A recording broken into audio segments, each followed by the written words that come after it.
kalau dilaksanakan dan diyakini itu ibadah akan mendapat pahala, ya, akan mendapat pahala. Cuman jangan salah doa aja, ya. Karena kalau salah doa nantinya salah kaprah. Mending kalau ketemu pocong kita umpamanya gagap nggak tahu doa, yang tahu doa makan, pocong bisa pergi takutnya mau dimakan. Begitu ketemu pocong ayat kursi nggak hafal, kulu aja kulu yang apa robbana atina atau Allahumma barik lana, bisa kabur itu pocong mau dimakan, ya.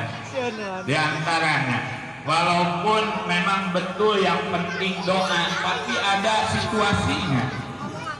Masa kepada orang yang sedang pernikahan pakai doa masuk WC, gak etis kan? Nah, di dalam Islam itu udah diatur bagaimana kita bertemu mendoakan orang yang sedang pernikahan. Barakallah, ya. Ada orang mau pergi haji, zawadakallah, ke WC Allahumma inni a'udzubika, jangan salah, ya, jangan salah. Apa yang tidak diatur dalam Islam semuanya akan jadi ibadah. Emang tuntutan manusia itu sebagaimana firman Allah bahwa manusia diciptakan itu liya'budun wa ma khalaqatul jinna wal insa illa liya'budun. Cuman dalam ibadah ada dua tantangan nih, tuntutan. Yang pertama, kita dituntut supaya ibadah itu benar, ya. Dan untuk mencapai benar susah. Contoh dalam kita sholat aja, pengen sholat benar susah, ya. Yang kedua, dituntut kita supaya ibadah itu diterima, ya. Karena tidak sedikit orang yang sudah benar sholatnya, benar sedekahnya, benar puasanya, tapi nol, tidak diterima. Mungkin ada hal lain yang membatalkannya. Ketika orang tersebut lulus dalam dua tuntutan tersebut, maka mereka mendapat predikat mukhlasin yang disebut dengan ikhlas, ya. Bahwa dikatakan dalam surah Al-Bayyinah, mukhlisina lahuddin hunafa'a wa yuqimus shalah wa yutuz zakah wa dzalika dinul qayyimah. Yang disebut ikhlas, mukhlis, ya, kita tahunya ikhlas itu karena Allah, ya. Emang betul demikian. Tapi nantinya tidak setiap ibadah akan mukhlis. Memang betul keikhlasan itu datangnya dari kebaikan, tapi belum tentu seluruh kebaikan akan menjadi mukhlisin. Tidak sedikit orang yang sholat justru dengan sholatnya mendapat celaka, ya. Apalagi kalau berbicara dengan akidah, tidak sedikit orang yang sholat justru berbuat pamusyrikan sedang sholat. Contohnya membayangkan karena kata kiai kalau sholat itu harus punya rasa, dilihat dan ditatap oleh Allah. Dia lagi sholat membayangin Allah ada di depan, bahaya, ya. Termasuk golongan mujassimah, orang yang menyatakan berpendapat bahwa Allah itu ada bentuk. Dan dalam akidah Ahlussunnah wal Jamaah itu dikeluarkan akidah yang sesat ketika seseorang menyatakan Allah itu berbentuk diri, ya.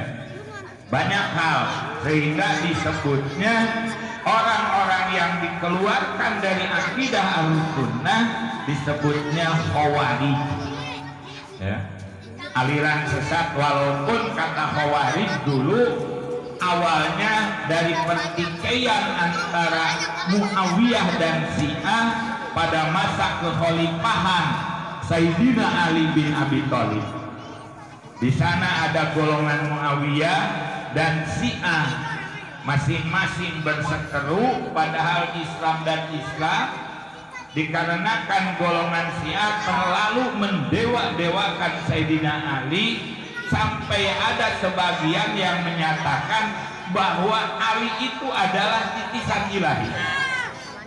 Saking hebatnya dia mantu Rasul, ya, dia juga kegagahannya tak terkalahkan, sehingga sampai ada yang berpendapat Ali itu adalah titisan ilahi.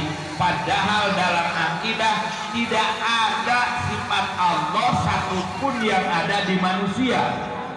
Bahkan harus diyakinkan bahwa tidak boleh dengan wahdaniyat sifat, ya, tidak boleh ada manusia yang mengakui mendapat sifat Allah, khusus Allah saja, ya. Itu penjelasan dalam wahdaniyat sifat. Kalau di pesantren dibahas dari mulai wahdaniyat bidah, bahwa zat Allah itu penjelasannya ada dua. Satu, bahwa satunya zat Allah bukan gabungan dari yang banyak, namanya wahdaniyat bidah muttasil, ya. Yang kedua, bahwa zat Allah bukan sebagian dari yang banyak. Sehingga dalam akidah harus diyakini la ilaha illallah, tiada ada lagi Tuhan selain Allah, di luar Allah bukan Tuhan. Kalaupun ada keyakinan oh ada Tuhan, Tuhan Yahudi, ada Tuhan, Tuhan Nasrani, ada Tuhan, Tuhan Majusi, cuman kita mah nggak bertuhan ke sana, bertuhannya kepada Allah bukan ke Tuhan yang lain, gagal Pak. La ilaha illallahnya nggak jadi. Justru dengan kalimat inhisor, istilah santri, la ilaha illallah, tidak ada lagi Tuhan selain Allah, menandakan bahwa di luar Allah bukan Tuhan. Nah, kalaupun ada itikad ada Tuhan anu gagal. Disebutnya wahdaniyat bidah munfasil. Orang bilang itu mah buat santri, ya, santri mah pelajaran aja, makanya membuat kita. Bahkan ada orang dalam segi bacaan juga doa mau masuk ke WC dulu macam hafal, padahal dipakainya sekarang, ya. Dulu mah waktu sekolah agama masih kecil doa-doa itu pada hafal. Kenapa kalau hafal pakai sekarang? Pada buktinya mah kalau mau ke WC untung aja ke WC-nya nggak didobrak, saking kebelet gitu. Nah hadirin rahimakumullah, di dalam hadis dikatakan kullu mauludin yuladu alal fitrah. Jadi ini ada kesamaan. Di samping satu sisi mau menghitan, ya, satu sisi kita ngadain acara muludan, ada mauludin. Artinya setiap orang yang dilahirkan itu dalam fitratul Islam, kesucian. Bahkan itu bisa menjadi jawaban ketika seseorang bertanya kapan kita Islam.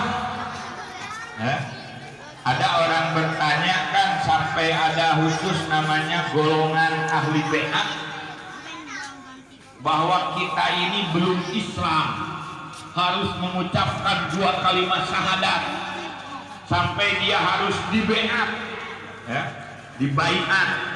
Namanya aliran Islam bai'at. Padahal kalau dilihat arti bai'at itu bukan masuk Islam tapi sumpah setia ya. Cuma di dalamnya ada batas syahadat. Jangankan untuk sumpah setia, mau nyembelih ayam aja disunahkan batas syahadat ya. Takut murtad, takut kita pernah membuat kebukuran, sunnah mau nyembelih ayam baca syahadat dulu, bahkan sholawat dulu, baru bismillah.